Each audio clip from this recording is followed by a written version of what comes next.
नमस्कार मंडळी, आज आपण बनवतोय चविष्ट फ्युजन साबुदाणा आणि रव्यापासून बनवलेली एकदम हटकी इडली। ही आहे एक साजूक इडली, साबुदाणा आणि रव्याची एक अफलातून जुगलबंदी। तर करूया सुरुवात। त्यासाठी इथे 2 तास मी साबुदाणा 1 वाटीवर भिजत ठेवला होता। एका पॅन मध्ये 1 पळी तेल घातलं। इथे मी हाताच्या अंदाजानेच इथे अर्धा चमचा होईल इतपत मोहरी घातलेली आहे। मोहरी छान तडतडल्यावर जिरे घातले। जिरे छान फुलल्यानंतर 1 चमचा चणा डाळ, 1 चमचा उडीद डाळ घालून छान अशी फ्राय करून घेतले। उडीद डाळ आणि चणा डाळ 1 मिनिटभर छान असं तेलामध्ये फ्राय करून घेतले, कलर बदलेपर्यंत। मस्त अशा गुलाबी म्हणजे गोल्डन कलर मध्ये आल्यानंतर 1 वाटीभर मी बारीक रवा घातलेला आहे। बारीक रवा 1 वाटीभर घातलेला आहे आणि एक मंद आचेवर आपल्याला 1 मिनिटभर परतून घ्यायचा आहे। या खमंग अशा फोडणीमध्ये रवा आपल्याला छान असा परतून घ्यायचा आहे 1 मिनिटभर। जास्त काय आपण शिरा बनवण्यासाठी परततो तेवढा काय परतून घ्यायची गरज नाही। फक्त आपल्याला एक हलकासा रवा फोडणीमध्ये छान असं परतून घ्यायचा आहे। असा रवा परतून घेतल्यामुळे साबुदाणा इडली छान अशी दाणेदार आणि सॉफ्ट होते आणि इडलीला छान अशी जाळी पडणार आहे। आणि आपल्याला यामध्ये साबुदाणा वापरायचा आहे, त्यामुळे रवा आपल्याला हलकासा भाजून घ्यायचा आहे, कारण साबुदाणा एकदम सॉफ्ट होतो। त्यामुळे आपल्याला इथे रव्याचा वापर करायचा आहे, तो पण असा हलकासा भाजून, म्हणजे इडली कशी सॉफ्ट पण आणि जाळीदार मस्त रवाळ होते। चला तर आपल्याला 1 मिनिटभर हलका असा मंद आचेवर रवा भाजून झाला आहे, तो थंड करण्यासाठी बाजूला ठेवला। आणि त्याच शेगडीवर मी इडली पात्रात पाणी घेऊन पाणी उकळण्यासाठी ठेवणार आहे, म्हणजे इकडे तयारी झाली की पटकन इडली आपल्याला त्यामध्ये वाफवण्यासाठी ठेवता येते, त्याची तयारी केली आहे। पुढची प्रोसेस मात्र फास्ट असते, त्यामुळे आधीच ही तयारी करायची। रवा थंड झाल्यानंतर यामध्ये भिजवलेला सर्व साबुदाणा टाकला। इथे मी 1 वाटी साबुदाण्यासाठी 1 वाटी रवा घेतलेला आहे। त्याच प्रमाणात इथे 1 वाटी मी दही घालत आहे। दही मात्र तुमच्या आवडीप्रमाणे तुम्ही घालू शकता, जास्त कमी, पण दही नक्की घाला, दहीमुळे खूप छान चव येते। सर्वप्रथम रवा आणि साबुदाणा एकत्रित करून घेतला, म्हणजे मिक्स करून घेतला। त्यानंतर घट्टसर फ्रेश असं 1 वाटीभर दही घातलेलं आहे। दही तुमच्या आवडीप्रमाणे जास्त कमी करू शकता, पण दही मात्र आवर्जून घाला, दह्यामुळे खूप छान चव येणार आहे इडलीला। साबुदाणा, रवा आणि दही याचा मिलाप म्हणजेच आपली साबुदाणा इडली। 1 नंबर आहे कॉम्बिनेशन। नाश्त्यासाठी तेच पदार्थ खाऊन कंटाळा असाल तर, नवीन काय शोधत असाल तर 1 नंबर तुमच्यासाठी रेसिपी अपलोड केली आहे। ही चव मात्र मिस करू नका, एकदा या पद्धतीने नक्की करून पहा। आणि अजून पण ही चॅनलला सबस्क्राईब केलं नसेल तर अशाच नवीन रेसिपीसाठी चॅनलला सबस्क्राईब करायला विसरू नका। दही टाकल्यानंतर सगळं असं मिक्स करून घेतलं आणि 1 मिनिटभर असंच ठेवून दिलं। पुढची प्रोसेस म्हणजे आपल्याला इडली पात्र म्हणजे इडलीच्या प्लेटला तेल लावून घ्यायचं आहे, म्हणजे इडल्या चिकटणार नाहीत।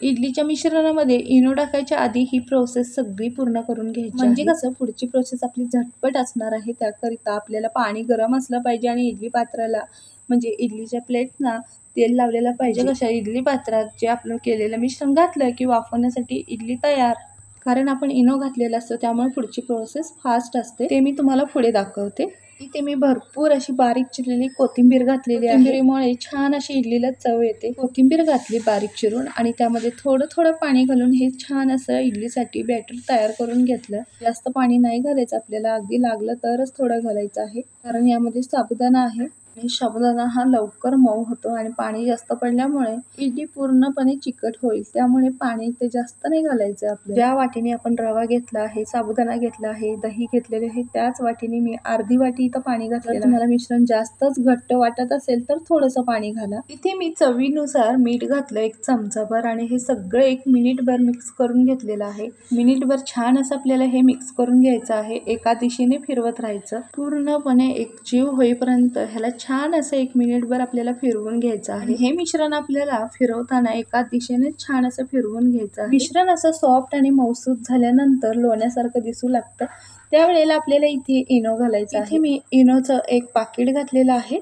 जर तुमच्याकडे इनोचं मोठं पाऊच असेल तर त्यामध्ये 1 चमचाभर तुम्ही घालू शकता, आणि या पाकिटमध्ये सुद्धा 1 चमचाभर इतपत इनो असतं, त्यामुळे हे पूर्ण पाकिट मी घातलं। इनो आपल्याला ऍक्टिव्ह होण्यासाठी इथे थोडंसं पाणी घालायचं आहे, म्हणजेच इनोला छान असा फेस येतो आणि त्या फेसामध्ये आपल्याला सगळं असं मिक्स करून घ्यायचं आहे, म्हणजे पीठही आपलं फेसाळलेलं जाळीदार होतं। हे इडलीचं मिश्रण छान असं फुलण्यास मदत होते, त्यामुळे आपल्या इडल्या सॉफ्ट आणि जाळीदार दाणेदार होण्यास मदत होते. आणि हे आपल्याला चांगलं फेटून घ्यायचं आहे आणि फेटताना आपल्याला एका दिशेनेच आणि 1 मिनिटभरच फेटायचं आहे. आणि असं मिक्स करून झाल्यानंतर पटकन आपण तेल लावलेल्या इडलीच्या प्लेटमध्ये हे मिश्रण भरायचं आहे इडली वाफवण्यासाठी. अशा पद्धतीने मी पटापट सगळे तिन्ही प्लेट भरून घेतलेले आहेत आणि एक एक करून इडल्या वाफवण्यासाठी मी या इडली पात्रात ठेवलेले आहेत. म्हणजेच आपण इडली भांड्यामध्ये मगाशी पाणी उकळण्यासाठी ठेवलं होतं, ते पाण्याला छान उकळी आल्यानंतर हे आपल्याला प्लेट्स त्यामध्ये ठेवायच्या आहेत. तिन्ही प्लेट्स मी इडली पात्रात ठेवल्या.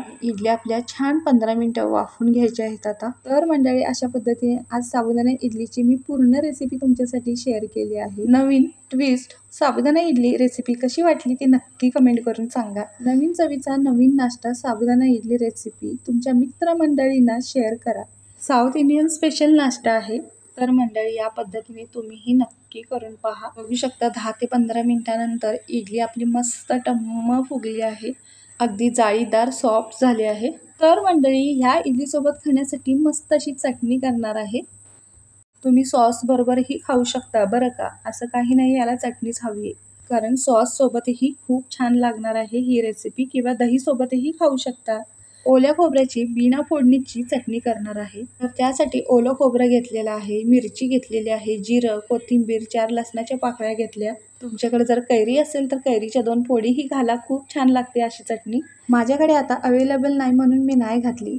आणि अशीच मला बिना फोडणीची चटणी खूप आवडते. तुम्हाला जर फोडणी घालायची असली तर तुम्ही घालू शकता. अशी आपण रवा भाजताना जी फोडणी घातली त्याच पद्धतीने फोडणी घाला नक्कीच. फक्त कढीपत्ता घालायला विसरू नका. तर आज मस्त अशी इडली आपली तयार आहे साबुदाण्याची, मस्त सॉफ्ट जाळीदार, बघू शकता तुम्ही. तर मंडळी, अशा नवीन चवीची नवीन साबुदाणा इडली रेसिपी तुम्हाला बघून कशी वाटली ते नक्की कमेंट करून सांगा. रेसिपी तुमच्या मित्रमंडळींना शेअर करा.